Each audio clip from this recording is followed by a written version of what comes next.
पुण्यात फ्लॅट घ्यायचा आहे. पण कुठे घ्यायचा, कसा घ्यायचा, कुणावर विश्वास ठेवायचा? फसवणूक तर होणार नाही ना? योग्य दरात मिळेल की नाही? मोठं कन्फ्युजन आहे. चला तर मग सर्व कन्फ्युजन दूर करण्यासाठी संपर्क साधूयात सारंग अहेर यांच्या रेरा रजिस्टर्ड ड्रीमोरा रियालिटीशी. संपर्क सारंग सुधाकर अहेर, ड्रीमोरा रियालिटी. मोबाईल नंबर 82 83 91 91 आणि 62 62 90 910.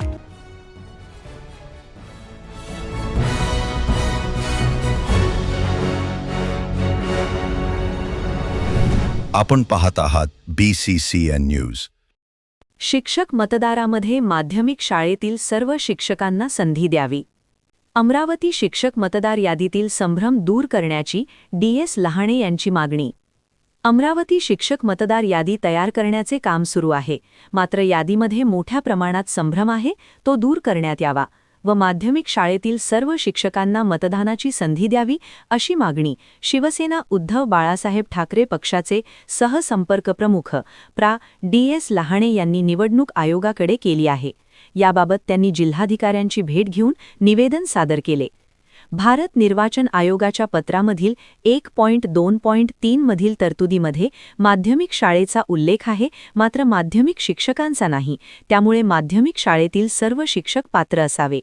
आजपर्यंत झालेल्या शिक्षक मतदारसंघात माध्यमिक शाळेतील सर्व शिक्षकांनी आजपर्यंत सदर मतदारसंघात मतदान केलेले आहे. आज रोजी अमरावती मतदारसंघाच्या नोंदणीमध्ये सुद्धा अनेक ठिकाणी सर्व शिक्षकांची नोंदणी झालेली आहे. परंतु काही जिल्ह्यांमध्ये, विशेषतः बुलढाणा जिल्ह्यात नव्याने माध्यमिक शाळेतील 9, 10 व 11वी 12वीला शिकविणाऱ्या शिक्षकांचीच नोंदणी करण्याचे निर्देश दिल्या गेले आहे.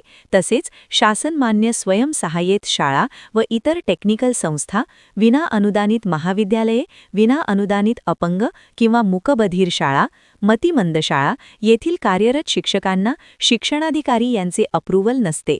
संस्था स्तरावर ते कार्यरत असतात, त्यांची सुद्धा मतदार म्हणून नोंदणी होणे आवश्यक असल्याचं निवेदनात नमूद करण्यात आलं आहे. अमरावती विभाग शिक्षक मतदारसंघाची मतदार नोंदणी सुरू आहे आणि मतदार याद्या तयार करण्याचं काम सुरू आहे. या भारत निर्वाचन आयोग यांच्या पत्रानुसार जे माध्यमिक शाळा आहेत त्या माध्यमिक शाळेतील सर्व शिक्षक या मतदानासाठी पात्र आहेत असं त्याच्या GR मध्ये आपल्याला दिसते. आणि आतापर्यंतच्या जेवढ्या निवडणुका झाल्या त्या सर्व निवडणुकांमध्ये माध्यमिक शाळेतील सर्व शिक्षक यांची मतदार म्हणून नोंदणी झालेली आहे आणि आम्ही सगळ्यांनी मतदान सुद्धा निवडणुकीमध्ये केलेलं आहे. परंतु यावर्षी हे करत असताना केवळ फक्त 9वी 10वी आणि त्यापुढील शिक्षकाचीच नोंदणी करावी अशा पद्धतीच्या प्रशासनाचा एक सर्वे चाललाय आणि प्रशासन प्रत्येक मुख्याध्यापकांकडून तसे लिहून घेत आहे की फक्त 9वी 10वीच्या शिक्षकांचीच यांची नोंदणी करा. ते खरं म्हणजे इतर मतदारावर त्याचा म्हणजे इतर जे शिक्षक आहेत त्याच्यावर तो निश्चितपणे अन्याय आहे. आणि म्हणून जो हे जे निर्णय आहे हा निर्णय कदाचित राज्य निवडणूक आयोगानं त्या संदर्भात निर्णय दिला पाहिजे. राज्य निवडणूक आयोगाचं जे पत्र आहे त्यांचं पत्र कोणतंच पत्र नाही आहे, केवळ भारत निर्वाचन आयोगाचं जे पत्र आहे आणि त्यानुसार माध्यमिक शिक्षक पात्र आहे. म्हणून आम्ही स्पष्ट यांच्या मार्फत सहाय्यक निर्वाचन अधिकारी बुलढाणा यांच्या मार्फत राज्य निवडणूक आयोगाला पत्र लिहिलंय की तुम्ही हा जो संभ्रम आहे की त्याला कोणते शिक्षक त्याला पात्र ठरतायत त्याचा तात्काळ त्याचा खुलासा करावा आणि जेणेकरून हे प्रत्येक शिक्षकाला त्या मतदानापासून वंचित राहता आलं नाही. प्रत्येक शिक्षकाचं त्यामध्ये जे पात्र आहेत त्या शिक्षकांचं दिलेल्या निवेदनानुसार साहेबांना विनंती केलेलीच आहे निर्वाचन आयोगाकडे की याद्यांतला संभ्रम दूर करावा. कारण मुद्दा असा आहे की फक्त बुलढाणा जिल्ह्यामध्येच ही हालचाल दिसते की 9वी 10वीच्या शिक्षकांचीच मतदार नोंदणी मतदार यादीमध्ये यावर्षी होणार आहे.